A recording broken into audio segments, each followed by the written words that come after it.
Hi ವೀಕ್ಷಕರೇ, ಎಲ್ಲರಿಗೂ ನಮಸ್ಕಾರ. ನೋಡಿ, ಗೃಹಲಕ್ಷ್ಮಿ ಯೋಜನೆಯ 12ನೇ ಕಂತಿನ ಹಣಕ್ಕಾಗಿ ವೇಟ್ ಮಾಡ್ತಾ ಇದ್ದ ಪ್ರತಿಯೊಂದು ಫಲಾನುಭವಿಗಳ ಬ್ಯಾಂಕ್ ಖಾತೆಗೆ ಕೊನೆಗೂ 12ನೇ ಕಂತಿನ ಹಣ ಜಮಾ ಆಗಿದೆ. ಕಳೆದ ಒಂದು ತಿಂಗಳಿಂದ ಸಾಕಷ್ಟು ಫಲಾನುಭವಿಗಳು 12ನೇ ಕಂತಿನ ಹಣಕ್ಕಾಗಿ ವೇಟ್ ಮಾಡ್ತಾ ಇದ್ರಿ. ಇಂತಹ ಪ್ರತಿಯೊಂದು ಫಲಾನುಭವಿಗಳಿಗೆ ಹಣ ಜಮಾ ಆಗಿದೆ. ನಾಳೆ ಅಕ್ಟೋಬರ್ 2 ಅಂದರೆ ನಾಳೆ ಬುಧವಾರ ಕರ್ನಾಟಕದ ಯಾವ ಜಿಲ್ಲೆಗಳ ಫಲಾನುಭವಿಗಳ ಬ್ಯಾಂಕ್ ಖಾತೆಗೆ ಸರ್ಕಾರದಿಂದ ಹಣ ಜಮಾ ಆಗ್ತಾ ಇದೆ ಮತ್ತು ಹಣಕಾಸು ಇಲಾಖೆಯಿಂದ ಗೃಹಲಕ್ಷ್ಮಿ ಯೋಜನೆಯ ಪ್ರತಿಯೊಂದು ಫಲಾನುಭವಿಗಳಿಗೆ ಒಂದು ಭರ್ಜರಿ ಗುಡ್ ನ್ಯೂಸ್ನ ಕೊಟ್ಟಿದ್ದಾರೆ. ಹಾಗಾದರೆ ಬನ್ನಿ ವೀಕ್ಷಕರೇ, ಆ ಒಂದು ಗುಡ್ ನ್ಯೂಸ್ ಏನು ಮತ್ತು ನಾಳೆ ಯಾವ ಜಿಲ್ಲೆಗಳಿಗೆ ಹಣ ಬರ್ತಾ ಇದೆ ಅಂತ ನಾನು ನಿಮಗೆ ಈ ಒಂದು ವಿಡಿಯೋದಲ್ಲಿ ತಿಳಿಸ್ಕೊಡ್ತಾ ಇದ್ದೀನಿ. ಅದಕ್ಕಿಂತ ಮೊದಲು ನೋಡಿ ವೀಕ್ಷಕರೇ, ನೀವೇನಾದ್ರೂ ಇನ್ನೂ ಕೂಡ ನನ್ನ ಚಾನಲ್ನ ಸಬ್ಸ್ಕ್ರೈಬ್ ಆಗಿಲ್ಲ ಅಂದರೆ ದಯವಿಟ್ಟು ಪ್ರತಿಯೊಬ್ಬರೂ ಚಾನಲ್ನ ಸಬ್ಸ್ಕ್ರೈಬ್ ಮಾಡ್ಕೊಳ್ಳಿ, ಹಾಗೆ ವಿಡಿಯೋಗೆ ಒಂದು ಲೈಕ್ನ ಕೊಡಿ. ಹೌದು ವೀಕ್ಷಕರೇ, ಗೃಹಲಕ್ಷ್ಮಿ ಯೋಜನೆಯ 12ನೇ ಕಂತಿನ ಹಣಕ್ಕಾಗಿ ಸಾಕಷ್ಟು ಫಲಾನುಭವಿಗಳು ಪ್ರತಿನಿತ್ಯವೂ ಕೂಡ ನಮ್ಮ ಬ್ಯಾಂಕ್ ಖಾತೆಗೆ ಹಣ ಜಮಾ ಆಗಿಲ್ಲ ಅಂತ ಹೇಳ್ತಾ ಇದ್ರಿ. ಇಂತಹ ಪ್ರತಿಯೊಂದು ಫಲಾನುಭವಿಗಳಿಗೆ ಈಗಾಗಲೇ 12ನೇ ಕಂತಿನ ಹಣ ಜಮಾ ಆಗಿದೆ. ನೀವು ಇವಾಗ ಸ್ಕ್ರೀನಲ್ಲಿ ಕೂಡ ನೋಡ್ಬೋದು. ಕೆಲವು ಫಲಾನುಭವಿಗಳಿಗೆ ಗೃಹಲಕ್ಷ್ಮಿ ಯೋಜನೆಯ 12ನೇ ಕಂತಿನ ಹಣ ಜಮಾ ಆಗಿದೆ ಅಂತ ಅವರು ಕಮೆಂಟ್ನ ಕೂಡ ಮಾಡಿದ್ದಾರೆ. ಇದೀಗ ಸಚಿವೆ ಲಕ್ಷ್ಮೀ ಹೆಬ್ಬಾಳ್ಕರ್ ಅವರು ಗೃಹಲಕ್ಷ್ಮಿ ಯೋಜನೆಯ ಪ್ರತಿಯೊಂದು ಫಲಾನುಭವಿಗಳಿಗೂ ಒಂದು ಮುಖ್ಯವಾದ ಮಾಹಿತಿನ ಕೊಟ್ಟಿದ್ದಾರೆ. ನಿಮ್ಮ ಬ್ಯಾಂಕ್ ಖಾತೆಗೆ ಬರಬೇಕಾಗಿರುವ 12ನೇ ಕಂತಿನ ಹಣ ಅಂದರೆ ಜುಲೈ ತಿಂಗಳ ಹಣ ಈಗಾಗಲೇ ಸರ್ಕಾರದಿಂದ DBT ಮೂಲಕ ಬಿಡುಗಡೆಯಾಗಿದ್ದು, ಪ್ರತಿಯೊಂದು ಫಲಾನುಭವಿಗಳಿಗೆ ದಸರಾ ಹಬ್ಬ ಅಷ್ಟರಲ್ಲಿ ನಿಮ್ಮ ಬ್ಯಾಂಕ್ ಖಾತೆಗೆ 12ನೇ ಕಂತಿನ ಹಣ ಜಮಾ ಆಗುತ್ತೆ. ಹಾಗಾದರೆ 13ನೇ ಕಂತಿನ ಹಣ ಕೂಡ ಪೆಂಡಿಂಗ್ ಇದೆ. ಅದೇ ರೀತಿ 14ನೇ ಕಂತಿನ ಹಣ ಕೂಡ ಪೆಂಡಿಂಗ್ ಇದೆ. ನಮ್ಮ ಬ್ಯಾಂಕ್ ಖಾತೆಗೆ ಒಟ್ಟು 4,000 ಹಣ ಬರುತ್ತಾ ಅಥವಾ 6,000 ಹಣ ಬರುತ್ತಾ ಅಂತ ನೀವು ಕೇಳ್ಬೋದು. ಸದ್ಯಕ್ಕೆ ಫಲಾನುಭವಿಗಳಿಗೆ ಗೃಹಲಕ್ಷ್ಮಿ ಯೋಜನೆಯ 12ನೇ ಕಂತಿನ ಹಣ ಈಗಾಗಲೇ ಜಮಾ ಆಗಿದೆ. 13ನೇ ಕಂತಿನ ಹಣ ಮತ್ತು 14ನೇ ಕಂತಿನ ಹಣ ದಸರಾ ಹಬ್ಬದ ನಂತರ ಪ್ರತಿಯೊಂದು ಫಲಾನುಭವಿಗಳಿಗೆ ಜಮಾ ಆಗುತ್ತೆ. ಅಲ್ಲಿಯವರೆಗೂ ಫಲಾನುಭವಿಗಳಿಗೆ 12ನೇ ಕಂತಿನ ಹಣ ನಿಮ್ಮ ಬ್ಯಾಂಕ್ ಖಾತೆಗೆ ಸೇರಲಿದೆ. ಮತ್ತೆ ಸ್ನೇಹಿತರೆ, ಹಣಕಾಸು ಇಲಾಖೆಯಿಂದ ಪ್ರತಿಯೊಂದು ಬ್ಯಾಂಕ್ಗಳಿಗೂ ಕೂಡ ಒಂದು ಸೂಚನೆಯನ್ನು ಕೊಟ್ಟಿದ್ದಾರೆ. ನಾವು ಫಲಾನುಭವಿಗಳಿಗೆ 12ನೇ ಕಂತಿನ ಹಣನ ಜಮಾ ಮಾಡ್ತಾ ಇದ್ದೀವಿ. ಆದಷ್ಟು ಬೇಗ ಪ್ರತಿಯೊಂದು ಫಲಾನುಭವಿಗಳಿಗೂ 12ನೇ ಕಂತಿನ ಹಣ ತಲುಪಬೇಕು ಅಂತ ಸರ್ಕಾರದಿಂದ ಹಣಕಾಸು ಇಲಾಖೆ ಪ್ರತಿಯೊಂದು ಬ್ಯಾಂಕ್ಗಳಿಗೆ ಒಂದು ಸೂಚನೆಯನ್ನು ಕೊಟ್ಟಿದ್ದಾರೆ.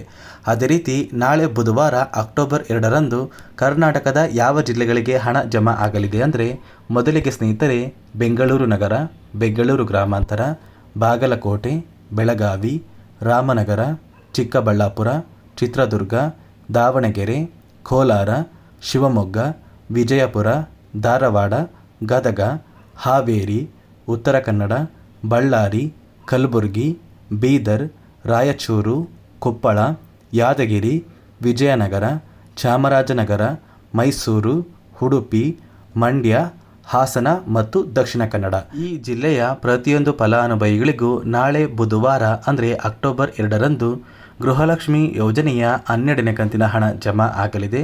ಅದೇ ರೀತಿ ಇಲ್ಲಿ ಫಲಾನುಭವಿಗಳು ಯಾರಿಗೆಲ್ಲ 2,000 ಹಣ ಬರ್ತಾ ಇದೆ ಅಂದರೆ, ಇಲ್ಲಿಯವರೆಗೂ ಸರ್ಕಾರದಿಂದ ಜಮಾ ಆಗಿರುವ 11 ಕಂತಿನ ಹಣ ಫಲಾನುಭವಿಗಳ ಬ್ಯಾಂಕ್ ಖಾತೆಗೆ ಬಂದಿದ್ರೆ 12ನೇ ಕಂತಿನ ಹಣ ನಿಮ್ಮ ಬ್ಯಾಂಕ್ ಖಾತೆಗೆ ನೇರವಾಗಿ ಜಮಾ ಆಗಲಿದೆ. ದಸರಾ ಹಬ್ಬ ಅಷ್ಟರಲ್ಲಿ ಪ್ರತಿಯೊಂದು ಫಲಾನುಭವಿಗಳು ಗೃಹಲಕ್ಷ್ಮಿ ಯೋಜನೆಯ 12ನೇ ಕಂತಿನ ಹಣನ ಪಡ್ಕೋತೀರಾ.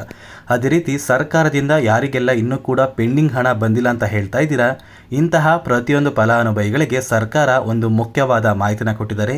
ನೋಡಿ ಸ್ನೇಹಿತರೆ, ನಿಮ್ಮ ಬ್ಯಾಂಕ್ ಖಾತೆಗೆ ಯಾವ ಕಾರಣಕ್ಕೆ ಇನ್ನೂ ಕೂಡ ಪೆಂಡಿಂಗ್ ಇರುವಂತಹ ಹಣ ಜಮಾ ಆಗಿಲ್ಲ, ನಿಮ್ಮ ದಾಖಲಾತಿಗಳು ಎಲ್ಲ ಸಹ ಸರಿ ಇದೆಯಾ ಮತ್ತು ನಿಮ್ಮ ಬಳಿ ಇರುವಂತಹ ಒಂದು ರೇಷನ್ ಕಾರ್ಡ್ಗೆ ನಿಮ್ಮ ಮನೆಯ ಸದಸ್ಯರ ಎಲ್ಲರ ಒಂದು ಆಧಾರ್ ಕಾರ್ಡ್ನ ಲಿಂಕ್ ಮಾಡಿಸಿದ್ದೀರಾ ಅಂತ ಚೆಕ್ ಮಾಡ್ಕೊಳ್ಳಿ.